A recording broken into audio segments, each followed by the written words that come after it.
पूर्ण हुआ। नवरात्रि के चौथे दिन 4 अध्याय के पाठ किए जाते हैं। 5, 6, 7 और 8 ये चारों अध्याय एक साथ किए जाते हैं। तो आज आप इन सभी अध्यायों का श्रवण करेंगे। तो सबसे पहले 5वें अध्याय का श्रवण करते हैं। और दुर्गा सप्तशती के 5वें अध्याय में देवताओं द्वारा देवी की स्तुति और चंड मुंड के मुख से अंबिका के रूप की प्रशंसा सुनकर शुंभ का उनके पास दूत भेजना और दूत का निराश लौटने का वर्णन किया गया है। तो पाठ सुनने से पहले माँ भगवती दुर्गा का अपने मन में ध्यान कीजिए। ओम नमः चंडिकाय इस मंत्र का उच्चारण कीजिए और पूरे भक्ति भाव से इस कथा का श्रवण करते हैं। ऋषि कहते हैं, पूर्व काल में शुंभ और निशुंभ नामक असुरों ने अपने बल के घमंड में आकर सचिपति इंद्र के हाथों से तीनों लोगों का राज्य और यज्ञ भाग छीन लिए। वे ही दोनों सूर्य, चंद्रमा, कुबेर, यम और वरुण के अधिकार का भी उपयोग करने लगे। वायु और अग्नि का कार्य भी वे ही करने लगे। उन दोनों ने सब देवताओं को अपमानित, राज्य भ्रष्ट, पराजित तथा अधिकारहीन करके स्वर्ग से निकाल दिया।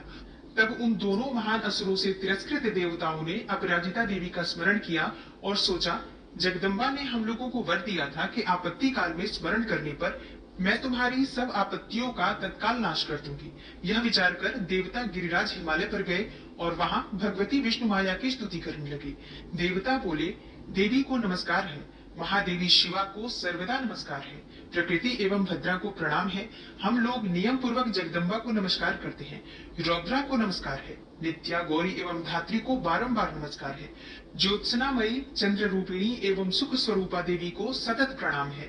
शरणागतों का कल्याण करने वाली वृद्धि एवं सिद्धि रूपा देवी को हम बारंबार नमस्कार करते हैं। नैऋत्य अर्थात राक्षसों की लक्ष्मी, राजाओं की लक्ष्मी तथा सर्वाणी अर्थात शिव पत्नी स्वरूपा आप जगदम्बा को बार बार नमस्कार करते हैं। दुर्गा, दुर्गपारा, दुर्गम संकट से पार उतारने वाली, सारा अर्थात सबकी सारभूता, सर्वकारिणी, ख्याति, कृष्णा और धूम्रा देवी को सर्वदा नमस्कार है। अत्यंत सौम्य तथा अत्यंत रौद्र रूपा देवी को हम नमस्कार करते हैं। उन्हें बारंबार हम प्रणाम करते हैं। जगत की आधारभूता कृति देवी को बारंबार नमस्कार है। जो देवी सब प्राणियों में विष्णु माया के नाम से कही जाती है, उनको नमस्कार है। उनको नमस्कार, उनको बारंबार नमस्कार है। जो देवी सब प्राणियों में चेतना कहलाती हैं, उनको नमस्कार, उनको नमस्कार, उनको बारंबार नमस्कार है। जो देवी सब प्राणियों में बुद्धि रूप से स्थित हैं, उनको नमस्कार, उनको नमस्कार, उनको बारंबार नमस्कार है। जो देवी सब प्राणियों में निद्रा रूप से स्थित है, उनको नमस्कार, उनको नमस्कार, उनको बारंबार नमस्कार है। जो देवी सब प्राणियों में क्षुधा रूप से स्थित है, उनको नमस्कार, उनको नमस्कार, उनको बारंबार नमस्कार है। जो देवी सब प्राणियों में छाया रूप से स्थित है, उनको नमस्कार, उनको नमस्कार, उनको बारंबार नमस्कार है। जो देवी सब प्राणियों में शक्ति रूप से स्थित है, उनको नमस्कार, उनको नमस्कार, उनको बारंबार नमस्कार है। जो देवी सब प्राणियों में तृष्णा रूप से स्थित है, उनको नमस्कार, उनको नमस्कार, उनको बारंबार नमस्कार है। जो देवी सब प्राणियों में शांति रूप से अर्थात क्षमा रूप से स्थित है, उनको नमस्कार, उनको नमस्कार, उनको बारंबार नमस्कार है। जो देवी सब प्राणियों में जाति रूप से स्थित है, उनको नमस्कार, उनको नमस्कार, उनको बारंबार नमस्कार है। जो देवी सब प्राणियों में लज्जा रूप से स्थित है, उनको नमस्कार, उनको नमस्कार, उनको बारंबार नमस्कार है। जो देवी सब प्राणियों में शांति रूप से स्थित है, उनको नमस्कार, उनको नमस्कार, उनको बारंबार नमस्कार है। जो देवी सब प्राणियों में श्रद्धा रूप से स्थित है, उनको नमस्कार, उनको नमस्कार, उनको बारंबार नमस्कार है। जो देवी सब प्राणियों में कांति रूप से स्थित है, उनको नमस्कार, उनको नमस्कार, उनको बारंबार नमस्कार है। जो देवी सब प्राणियों में लक्ष्मी रूप से स्थित है, उनको नमस्कार, उनको नमस्कार, उनको बारंबार नमस्कार है। जो देवी सब प्राणियों में वृत्ति रूप से स्थित हैं, उनको नमस्कार, उनको नमस्कार, उनको बारंबार नमस्कार है। जो देवी सब प्राणियों में स्मृति रूप से स्थित हैं, उनको नमस्कार, उनको नमस्कार, उनको बारंबार नमस्कार है। जो देवी सब प्राणियों में दया रूप से स्थित हैं, उनको नमस्कार, उनको नमस्कार, उनको बारंबार नमस्कार है। जो देवी सब प्राणियों में तुष्ट रूप से स्थित हैं, उनको नमस्कार, उनको नमस्कार, उनको बारंबार नमस्कार है। जो देवी सब प्राणियों में माता रूप से स्थित हैं, उनको नमस्कार, उनको नमस्कार, उनको बारंबार नमस्कार है। जो देवी सब प्राणियों में भ्रांति रूप से स्थित हैं, उनको नमस्कार, उनको नमस्कार, उनको बारंबार नमस्कार है। जो जीवों के इंद्रिय वर्ग की अधिष्ठात्री देवी एवं सब प्राणियों में सदा व्याप्त रहने वाली है, उन व्याप्ति देवी को बारंबार नमस्कार है। जो देवी चैतन्य रूप से इस संपूर्ण जगत को व्याप्त करके स्थित है, उनको नमस्कार, उनको नमस्कार, उनको बारंबार नमस्कार है। पूर्व काल में अपने अभिष्ट की प्राप्ति होने से देवताओं ने जिनकी स्तुति की तथा देवराज इंद्र ने बहुत दिनों तक जिनका सेवन किया, वह कल्याण की साधनभूता ईश्वरी हमारा कल्याण और मंगल करे तथा सारी आपत्तियों का नाश कर डाले। उद्दंड दैत्यों से सताए हुए हम सभी देवता जिन परमेश्वरी को इस समय नमस्कार करते हैं तथा जो भक्ति से विनम्र पुरुषों द्वारा स्मरण किए जाने पर तत्काल ही संपूर्ण विपत्तियों का नाश कर देती हैं, वे जगदम्बा हमारा संकट दूर करें। तब ऋषि कहते हैं, हे राजन, इस प्रकार जब देवता स्तुति कर रहे थे उस समय पार्वती देवी गंगा जी के जल में स्नान करने के लिए वहां आई। उस समय पार्वती देवी गंगा जी के जल में स्नान करने के लिए वहां आई। उन सुंदर भौहों वाली भगवती ने देवताओं से पूछा, आप लोग यहाँ किसकी स्तुति करते हैं? तब उन्हीं के शरीर कोश से प्रकट हुई शिवा देवी बोली, शुंभ दैत्य से तिरस्कृत और युद्ध में निशुंभ से पराजित हो यहाँ एकत्रित हुए ये समस्त देवता यह मेरी ही स्तुति कर रहे हैं। पार्वती जी के शरीर कोश से अंबिका का प्रादुर्भाव हुआ था, इसलिए वे समस्त लोकों में कौशिकी कही जाती है। कौशिकी के प्रकट होने के बाद पार्वती देवी जी का शरीर काले रंग का हो गया, अतः वे हिमालय पर रहने वाली कालिका देवी के नाम से विख्यात हुई। तदनंतर शुंभ निशुंभ के भृत्य चंड मुंड वहां आए और उन्होंने परम मनोहर रूप धारण करने वाली अंबिका देवी को देखा। फिर वे शुंभ के पास जाकर बोले, महाराज, एक अत्यंत मनोहर स्त्री है जो अपनी दिव्य कांति से हिमालय को प्रकाशित कर रही है। वैसा उत्तम रूप कहीं किसी ने भी नहीं देखा होगा। असुरेश्वर, पता लगाइए वह देवी कौन है और उसे ले लीजिए। स्त्रियों में तो वह रत्न है, उसका प्रत्येक अंग बहुत ही सुंदर है तथा वह अपने श्री अंगों की प्रभा से संपूर्ण दिशाओं में प्रकाश फैला रही है। दैत्यराज, अभी वह हिमालय पर ही मौजूद है, आप उसे देख सकते हैं। हे प्रभु, तीनों लोकों में मणि, हाथी और घोड़े आदि जितने भी रत्न हैं, वे सब इस समय आपके घर में शोभा पाते हैं। हाथियों में रत्नभूत ऐरावत, यह पारिजात का वृक्ष और यह उच्च श्रवा घोड़ा, यह सब आपने इंद्र से ले लिया है। हंसों से जुता हुआ यह विमान भी आपके आंगन में ही शोभा पाता है। यह रत्नभूत अद्भुत विमान जो पहले ब्रह्मा जी के पास था, अब आपके यहाँ लाया गया है। नामक निधि आप कुबेर से छीन लाए हैं और समुद्र ने भी आपको किंजलकिनी नामक माला भेंट की है जो केसरों से सुशोभित है और जिसके कमल कभी कुबलाते नहीं है। सुवर्ण की वर्षा करने वाला वरुण का छत्र भी आपके घर में ही शोभा पाता है तथा यह श्रेष्ठ रथ जो पहले प्रजापति के अधिकार में था, अब आपके पास मौजूद है। हे दैत्येश्वर, मृत्यु की उत्क्रांतिदा नाम वाली शक्ति भी आपने छीन ली है तथा वरुण का पाश और समुद्र में होने वाले सब प्रकार के रत्न आपके भाई निशुंभ के अधिकार में है और अग्नि ने भी स्वतः शुद्ध किए हुए 2 वस्त्र आपकी सेवा में अर्पित किए हैं। दैत्यराज, इस प्रकार सभी रत्न आपने एकत्र कर लिए हैं, फिर जो यह स्त्रियों में रत्न रूप कल्याणमयी देवी है, इसे आप क्यों नहीं अपने अधिकार में कर लेते?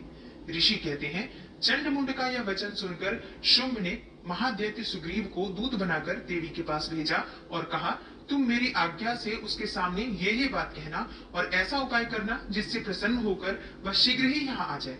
तब वह दूत पर्वत के अत्यंत रमणीय प्रदेश में जहाँ देवी मौजूद गया और मधुर वाणी में कोमल वचन में बोला। दूत बोला, हे देवी, दैत्यराज शुंभ इस समय तीनों लोकों के परमेश्वर हैं। मैं उन्हीं का भेजा हुआ दूत हूँ और यहाँ तुम्हारे ही पास आया हूँ। उनकी आज्ञा सदा सब देवता एक स्वर से मानते हैं, कोई उनका उल्लंघन नहीं कर सकता। वे संपूर्ण देवताओं को परास्त कर चुके हैं। उन्होंने तुम्हारे लिए जो संदेश दिया है उसे सुनो। संपूर्ण त्रिलोकी मेरे अधिकार में है, देवता भी मेरी आज्ञा के अधीन ही चलते हैं। संपूर्ण यज्ञों के भागों को मैं ही पृथक पृथक भोगता हूँ। तीनों लोकों में जितने भी श्रेष्ठ रत्न हैं, वे सब मेरे ही अधिकार में हैं। देवराज इंद्र का वाहन ऐरावत जो हाथियों में रत्न के समान है, मैंने छीन लिया है। क्षीर सागर का मंथन करने से जो अश्वरत्न उच्च श्रवा प्रकट हुआ था, उसे भी देवताओं ने मेरे पैरों पर पड़कर समर्पित किया है। हे सुंदरी, उनके सिवा और भी जितने रत्नभूत पदार्थ देवताओं, गंधर्वों और नागों के पास थे, वे सब मेरे पास ही आ गए हैं। हे देवी, हम लोग तुम्हें संसार की स्त्रियों में रत्न मानते हैं, अतः तुम हमारे पास आ जाओ, क्योंकि रत्नों का उपभोग करने वाले हम ही हैं। चंचल कटाक्षों वाली हे सुंदरी, तुम मेरी या मेरे भाई महापराक्रमी निशुंभ की सेवा में आ जाओ, क्योंकि तुम रत्न स्वरूपा हो। मेरा वरण करने से तुम्हें तुलना रहित महान ऐश्वर्य की प्राप्ति होगी। अपनी बुद्धि से यह विचार कर तुम मेरी पत्नी बन जाओ। ऋषि कहते हैं, दूत के योग कहने पर कल्याणमयी भगवती दुर्गा देवी जो इस जगत को धारण करती हैं, मन ही मन गंभीर भाव से मुस्कुराई और इस प्रकार बोली। देवी ने कहा, हे दूत, तुमने बिल्कुल सत्य कहा है, इसमें तनिक भी मिथ्या नहीं है। शुंभ तीनों लोगों का स्वामी है और निशुंभ भी उसी के समान पराक्रमी है, किंतु इस विषय में मैंने जो प्रतिज्ञा कर ली है उसे मिथ्या कैसे करूं? मैंने अपनी अल्प बुद्धि के कारण पहले से जो प्रतिज्ञा कर रखी है उसे सुनो। जो मुझे संग्राम में जीत लेगा, जो मेरे अभिमान को चूर्ण कर देगा तथा संसार में जो मेरे समान बलवान होगा, वही मेरा स्वामी होगा। इसलिए शुंभ तथा महादैत्य निशुंभ स्वयं ही यहाँ पधारे और मुझे जीतकर शीघ्र ही मेरा पाणी ग्रहण कर ले, इसमें विलंब की क्या आवश्यकता है? दूत बोला, हे देवी, तुम घमंड से भरी हो, मेरे सामने ऐसी बातें न करो। तीनों लोकों में कौन ऐसा पुरुष है जो शुंभ और निशुंभ के सामने खड़ा हो सके? हे देवी, अन्य दैत्यों के सामने भी सारे देवता युद्ध में नहीं ठहर सकते, फिर तुम अकेली स्त्री होकर कैसे ठहर सकती हो? जिन शुंभ आदि दैत्यों के सामने इंद्र आदि सब देवता भी युद्ध में खड़े नहीं हुए, उनके सामने तुम स्त्री होकर कैसे जाओगी? इसलिए तुम मेरे ही कहने से शुंभ और निशुंभ के पास चली जाओ। ऐसा करने से तुम्हारे गौरव की रक्षा होगी, अन्यथा जब वे केश पकड़कर घसीटेंगे तब तुम्हें अपनी प्रतिष्ठा खोकर जाना पड़ेगा। तब देवी ने कहा, तुम्हारा कहना ठीक है, शुंभ बलवान है और निशुंभ भी बड़े पराक्रमी है, किंतु क्या करूं? मैंने पहले बिना सोचे समझे प्रतिज्ञा कर ली है, अतः अब तुम जाओ। मैंने तुमसे जो कुछ कहा है वह सब दैत्यराज से आदर पूर्वक कहना, फिर वे जो उचित जान पड़े करें। इस प्रकार श्री मार्कंडेय पुराण में सावर्णिक मनवंतर की कथा के अंतर्गत देवी महात्म्य में देवी दूत संवाद नामक 5वां अध्याय पूरा हुआ। अब आप सुनेंगे दुर्गा सप्तशती का 6वां अध्याय। 6ठे अध्याय में धूम्रलोचन वध का वर्णन किया गया है। सुनेंगे दुर्गा सप्तशती का 6वां अध्याय। 6ठे अध्याय में धूम्रलोचन वध का वर्णन किया गया है। ऋषि कहते हैं, देवी का यह कथन सुनकर दूत को बड़ा अमर्ष हुआ और उसने दैत्यराज के पास जाकर सब समाचार विस्तार पूर्वक कह सुनाया। दूत के उस वचन को सुनकर दैत्यराज कुपित हो उठा और दैत्य सेनापति धूम्रलोचन से बोला, धूम्रलोचन, तुम शीघ्र अपने साथ सेना लेकर जाओ और उस दुष्टा के केश पकड़कर घसीटते हुए उसे बलपूर्वक यहाँ ले आओ। उसकी रक्षा करने के लिए यदि कोई दूसरा खड़ा हो तो वह देवता, यक्ष अथवा गंधर्व ही क्यों न हो, उसे अवश्य मार डालना। ऋषि कहते हैं, शुंभ के इस प्रकार आज्ञा देने पर वह धूम्रलोचन दैत्य 60,000 असुरों की सेना को साथ लेकर वहां से तुरंत चल दिया। वहां पहुंचकर उसने हिमालय पर रहने वाली देवी को देखा और ललकार कर कहा, अरे तू शुंभ निशुंभ के पास चल। यदि इस समय प्रसन्नता पूर्वक मेरे स्वामी के समीप नहीं चलेगी तो मैं बलपूर्वक झोंटा पकड़कर घसीटते हुए तुझे ले चलूंगा। देवी बोली, तुम्हें दैत्यों के राजा ने भेजा है, तुम स्वयं भी बलवान हो और तुम्हारे साथ विशाल सेना भी है। ऐसी दशा में यदि मुझे बलपूर्वक ले चलोगे तो मैं तुम्हारा क्या कर सकती हूँ? ऋषि कहते हैं, देवी के यो कहने पर असुर धूम्रलोचन उनकी ओर दौड़ा। तब अंबिका ने हुम शब्द के उच्चारण मात्र से उसे भस्म कर दिया। फिर तो क्रोध में भरी हुई दैत्यों की विशाल सेना और अंबिका ने एक दूसरे पर तीखे सायकों, शक्तियों तथा फरसों की वर्षा आरंभ कर दी। इतने में ही देवी का वाहन सिंह क्रोध में भरकर भयंकर गर्जना करके गर्दन के बालों को हिलाता हुआ असुरों की सेना में कूद पड़ा। उसने कुछ दैत्यों को पंजों की मार से, कितनों को अपने जबड़ों से और कितने ही महादैत्यों को पटक कर ओठ की दाढ़ों से घायल करके मार डाला। उस सिंह ने अपने नखों से कितनों के पेट फाड़ डाले और थप्पड़ मारकर कितनों के ही सिर धड़ से अलग कर दिए। कितनों की भुजाएं और मस्तक काट डाले तथा अपनी गर्दन के बाल हिलाते हुए उसने दूसरे दैत्यों के पेट फाड़कर उनका रक्त चूस लिया। अत्यंत क्रोध में भरे हुए देवी के वाहन उस महाबली सिंह ने क्षण भर में ही असुरों की सारी सेना का संहार कर डाला। शुंभ ने जब सुना कि देवी ने धूम्रलोचन असुर को मार डाला तथा उसके सिंह ने सारी सेना का सफाया कर डाला, तब उस दैत्यराज को बड़ा क्रोध हुआ। उसका होठ कांपने लगा। उसने चंड और मुंड नामक 2 महादैत्यों को आज्ञा दी, हे चंड और हे मुंड, तुम लोग बहुत बड़ी सेना लेकर वहां जाओ। उस देवी के झोटे पकड़कर अथवा उसे बांधकर शीघ्र यहाँ ले आओ। यदि इस प्रकार उसको लाने में संदेह हो तो युद्ध में सब प्रकार के अस्त्र शस्त्रों तथा समस्त आसुरी सेना का प्रयोग करके उसकी हत्या कर डालना। उस दुष्टा की हत्या होने पर तथा सिंह के भी मारे जाने पर उस अंबिका को बांधकर साथ लेकर शीघ्र ही लौट आना। ओम नमः चंडिकाय। इस प्रकार श्री मार्कंडेय पुराण में सावर्णिक मनवंतर की कथा के अंतर्गत देवी महात्म्य में धूम्रलोचन वध नामक 6वां अध्याय पूरा हुआ। और अब आप सुनेंगे दुर्गा सप्तशती का 7वां अध्याय, जिसमें चंड और मुंड के वध का वर्णन किया गया है। ऋषि कहते हैं, तदनंतर शुंभ की आज्ञा पाकर वे चंड मुंड आदि दैत्य चतुरंगिणी सेना के साथ अस्त्र शस्त्रों से सुसज्जित होकर चल दिए। फिर गिरिराज हिमालय के सुवर्णमय ऊंचे शिखर पर पहुंचकर उन्होंने सिंह पर बैठी हुई देवी को देखा। वे मंद मंद मुस्कुरा रही थी। उन्हें देखकर दैत्य लोग तत्परता से पकड़ने का उद्योग करने लगे। किसी ने धनुष तान लिया, किसी ने तलवार संभाली और कुछ लोग देवी के पास आकर खड़े हो गए। तब अंबिका ने उन शत्रुओं के प्रति बड़ा क्रोध किया। उस समय क्रोध के कारण उनका मुख काला पड़ गया, ललाट में भौहें टेढ़ी हो गईं और वहां से तुरंत विकराल मुखी काली प्रकट हुई, जो तलवार और पाश लिए हुई थी। वे विचित्र खटवांग धारण किए और चीते के चर्म की साड़ी पहने नर मुंडों की माला से विभूषित थी। उनके शरीर का मांस सूख गया था, केवल हड्डियों का ढांचा था, जिससे वे अत्यंत भयंकर जान पड़ती थी। उनका मुख बहुत विशाल था, जीभ लपलपाने के कारण वे और भी डरावनी प्रतीत होती थी। उनकी आंखें भीतर को धसी हुई और कुछ लाल थी। वे अपनी भयंकर गर्जना से संपूर्ण दिशाओं को गुंजा रही थी। बड़े बड़े दैत्यों का वध करती हुई वे कालिका देवी बड़े वेग से दैत्यों की उस सेना पर टूट पड़ी और उन सबको भक्षण करने लगी। वे पार्श्व रक्षकों, अंकुशधारी महावतों, योद्धाओं और घंटा सहित कितने ही हाथियों को एक ही हाथ से पकड़कर मुंह में डाल लेती थी। इसी प्रकार घोड़े, रथ और सारथी के साथ रथी सैनिकों को मुंह में डालकर वे उन्हें बड़े भयानक रूप से चबा डालती थी। किसी के बाल पकड़ लेती तो किसी का गला दबा देती, किसी को पैरों से कुचल डालती और किसी को छाती के धक्के से गिराकर मार डालती थी। वे असुरों के छोड़े हुए बड़े बड़े अस्त्र शस्त्र मुंह से पकड़ लेती और रोष में भरकर उनको दांतों से पीस डालती थी। काली ने बलवान एवं दुरात्मा दैत्यों की वह सारी सेना रोंद डाली, खा डाली और कितनों को मार भगाया। कोई तलवार के घाट उतारे गए, कोई खटवांग से पीटे गए और कितने ही असुर दांतों के अग्रभाग से कुचले जाकर मृत्यु को प्राप्त हुए। इस प्रकार देवी ने असुरों की उस सारी सेना को क्षण भर में मार गिराया। यह देखकर चंड उन अत्यंत भयानक काली देवी की ओर दौड़ा तथा महादैत्य मुंड ने भी अत्यंत भयंकर बाणों की वर्षा से तथा हजारों बार चलाए हुए चक्रों से उन भयानक नेत्रों वाली देवी को आच्छादित कर दिया। वे अनेकों चक्र देवी के मुख में समाते हुए ऐसे जान पड़े मानो सूर्य के बहुतेरे मंडल बादलों के उदर में प्रवेश कर रहे हो। तब भयंकर गर्जना करने वाली काली ने अत्यंत रोष में भरकर विकट अट्टहास किया। उस समय उनके विकराल बदन के भीतर कठिनता से देखे जा सकने वाले दांतों की प्रभा से वे अत्यंत उज्जवल दिखाई देती थी। देवी ने बहुत बड़ी तलवार हाथ में ले हम का उच्चारण करके चंड पर धावा किया और उसके केश पकड़कर उसी तलवार से उसका मस्तक काट डाला। चंड को मारा देखकर मुंड भी देवी की ओर दौड़ा।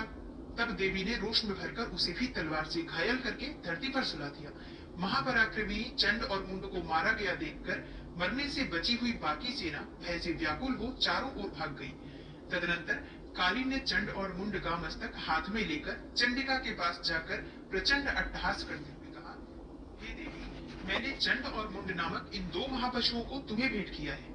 अब युद्ध यज्ञ में तुम शुंभ और निशुंभ का स्वयं ही वध करना। ऋषि कहते हैं, वहां लाए हुए उन चंड मुंड नामक महादैत्यों को देखकर कल्याणमयी चंडी ने काली से मधुर वाणी में कहा, हे देवी, तुम चंड और मुंड को लेकर मेरे पास आई हो, इसलिए संसार में चामुंडा के नाम से तुम्हारी ख्याति होगी। ओम नमः चंडिकाय। इस प्रकार श्री मार्कंडेय पुराण में सावर्णिक मनवंतर की कथा के अंतर्गत देवी महात्म्य में चंड मुंड वध नामक 7वां अध्याय पूरा हुआ। और अब आप सुनेंगे दुर्गा सप्तशती का 8वां अध्याय। 8वें अध्याय में रक्त बीज वध का वर्णन किया गया है। ऋषि कहते हैं, चंड और मुंड नामक दैत्यों के मारे जाने तथा बहुत सी सेना का संहार हो जाने पर दैत्यों के राजा प्रतापी शुंभ के मन में बड़ा क्रोध हुआ और उसने दैत्यों की संपूर्ण सेना को युद्ध के लिए कूच करने की आज्ञा दी। वह बोला, आज उदायुध नाम के 86 दैत्य सेनापति अपनी सेनाओं के साथ युद्ध के लिए प्रस्थान करें। कंबु नाम वाले दैत्यों के 84 सेनानायक अपनी वाहिनी से घिरे हुई यात्रा करें। 50 कौटिवीर्य कुल के और 100 धौम्र कुल के असुर सेनापति मेरी आज्ञा से सेना सहित कूच करें। कालक, दौरहृद, मौर्य और कालकेय असुर भी युद्ध के लिए तैयार होकर मेरी आज्ञा से तुरंत प्रस्थान करें। भयानक शासन करने वाला असुर राज शुंभ इस प्रकार आज्ञा देकर सहस्त्रों बड़ी बड़ी सेनाओं के साथ युद्ध के लिए प्रस्थित हुआ। उसकी अत्यंत भयंकर सेना आती देखकर चंडिका ने अपने धनुष की टंकार से पृथ्वी और आकाश के बीच का भाग गुंजा दिया। हे राजन, तदनंतर देवी के सिंह ने भी बड़े जोर जोर से दहाड़ना आरंभ किया। फिर अंबिका ने घंटे के शब्द से उस ध्वनि को और भी बढ़ा दिया। धनुष की टंकार, सिंह की दहाड़ और घंटे की ध्वनि से संपूर्ण दिशाएं गूंज उठी। उस भयंकर शब्द से काली ने अपने विकराल मुख को और भी बढ़ा लिया तथा इस प्रकार वे विजयी हुई। उस तुमुल नाद को सुनकर दैत्यों की सेनाओं ने चारों ओर से आकर चंडिका देवी, सिंह तथा काली देवी को क्रोध पूर्वक घेर लिया। हे राजन, इसी बीच में असुरों के विनाश तथा देवताओं के अभ्युदय के लिए ब्रह्मा, शिव, कार्तिकेय, विष्णु तथा इंद्र आदि देवों की शक्तियां जो अत्यंत पराक्रम और बल से संपन्न थी, उनके शरीर से निकलकर उन्हीं के रूप में चंडिका देवी के पास गई। जिस देवता का जैसा रूप, जैसा वेश और जैसा वाहन है, ठीक वैसे ही साधनों से संपन्न हो उसकी शक्ति असुरों से युद्ध करने के लिए आई। सबसे पहले हंस युक्त विमान पर बैठी हुई अक्षसूत्र और कमंडलू से सुशोभित ब्रह्मा जी की शक्ति उपस्थित हुई, जिसे ब्रह्माणी कहते हैं। महादेव जी की शक्ति वृषभ पर आरूढ़ हो, हाथों में श्रेष्ठ त्रिशूल धारण किए और महानाग का कंकण पहने, मस्तक में चंद्र रेखा से विभूषित होकर वहां आ पहुंची। कार्तिकेय जी की शक्ति रूपा जगदम्बिका उन्हीं का रूप धारण किए श्रेष्ठ मयूर पर आरूढ़ हो, हाथों में शक्ति लिए दैत्यों से युद्ध करने के लिए आई। और इसी प्रकार भगवान विष्णु की शक्ति गरुड़ पर विराजमान होकर शंख, चक्र, गदा, सारंग, धनुष तथा खड्ग हाथ में लिए वहां आई। अनुपम यज्ञ वाराह का रूप धारण करने वाले श्रीहरि की जो शक्ति है, वह भी वाराह शरीर धारण करके वहां उपस्थित हुई। नारसिंही शक्ति भी नृसिंह के समान शरीर धारण करके वहां आई। उसकी गर्दन के बालों के झटके से आकाश के तारे बिखरे पड़ते थे। इसी प्रकार इंद्र की शक्ति वज्र हाथों में लिए गजराज ऐरावत पर बैठकर आई। उसके भी सहस्त्र नेत्र थे। इंद्र का जैसा रूप है वैसा ही उसका भी था। तदनंतर उन देव शक्तियों से घिरे हुए महादेव जी ने चंडिका से कहा, मेरी प्रसन्नता के लिए तुम शीघ्र ही इन असुरों का संहार करो। तब देवी के शरीर से अत्यंत भयानक और परम उग्र चंडिका शक्ति प्रकट हुई, जो सैकड़ों गिदड़ियों की भांति आवाज करने वाली थी। उस अपराजिता देवी ने धूमिल जटा वाले महादेव जी से कहा, हे भगवान, आप शुंभ निशुंभ के पास दूत बनकर जाइए और उन अत्यंत गर्वीले दानव शुंभ एवं निशुंभ दोनों से कहिए, और इसके साथ ही इनके अतिरिक्त भी जो दानव युद्ध के लिए वहां उपस्थित हो, उनको भी यह संदेश दीजिए, दैत्यों, यदि तुम जीवित रहना चाहते हो तो पाताल को लौट जाओ। इंद्र को त्रिलोकी का राज्य मिल जाए और देवता यज्ञ भाग का उपभोग करे, और यदि बल के घमंड में आकर तुम युद्ध की अभिलाषा रखते हो तो आओ, मेरी शिवाएं अर्थात योगिनियां तुम्हारे कच्चे मांस से तृप्त हो। चूंकि उस देवी ने भगवान शिव को दूत के कार्य में नियुक्त किया था, इसलिए वह शिवदूती के नाम से संसार में विख्यात हुई। वे महादैत्य भी भगवान शिव के मुंह से देवी की वचन सुनकर क्रोध में भर गए और जहां कात्यायनी विराजमान थी उस ओर बढ़ी।